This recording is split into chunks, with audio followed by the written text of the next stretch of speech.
Hello, and welcome to our lesson on domestic and global logistics. This segment will cover global logistics.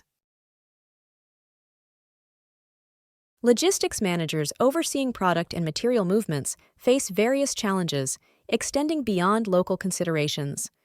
These include third-party logistics services, regulatory compliance, port and warehousing issues, export-import restrictions, and transportation availability. In the U.S., shipping freight to Asia or Europe involves water or air transportation, often followed by rail and/or motor transportation to the final destination. Motor and rail carriers are common between neighboring countries. Logistics infrastructure and challenges differ when goods cross international borders. In Europe, rail transportation is more reliable due to better maintenance, as many European transportation modes are government-owned. Coastal nations may rely on water carriers, while underdeveloped countries may lack proper ports and highway systems. These intermediaries provide worldwide shipping, export-import services, and consolidation for businesses, offering valuable expertise for those engaged in global commerce. Several key global logistics intermediaries are briefly outlined next. Customs brokers facilitate the global movement of goods by managing customs procedures and handling necessary documentation for firms. They are hired by businesses seeking expertise in exporting goods, leveraging their knowledge to streamline the import process and expedite document processing. Freight forwarders play a crucial role in transporting goods from local manufacturing facilities to international destinations. They consolidate small shipments, choose the most efficient transportation modes, handle documentation, and manage the entire logistics process, including overseas storage, repackaging, and determining the best routes. Utilizing international freight forwarders can reduce logistics costs, enhance customer service, and allow businesses to focus on core activities.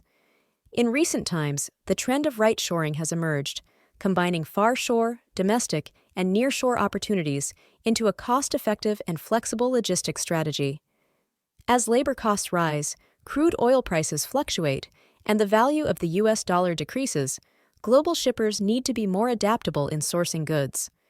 This trend underscores the growing importance of globally engaged freight forwarders in navigating complex international markets.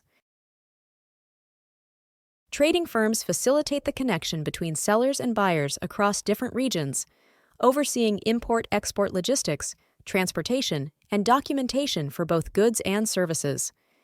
Typically involved in exporting, these firms often assume ownership of products until they are sold internationally. Leveraging economies of scale, they benefit from lower costs by dispatching larger quantities through established warehousing and transportation services. In the United States, the 1982 Export Trading Firms Act supports and enhances the competitiveness of U.S. exporters. The ETCA office within the Department of Commerce promotes joint ventures between foreign and U.S. firms, emphasizing the use of intermediaries in export trade. NVCO, like foreign freight forwarders, utilizes scheduled ocean liners to consolidate small shipments from various shippers into full container loads, FCL. They manage transportation and documentation arrangements from the shipper's dock area, taking responsibility for cargo from origin to destination.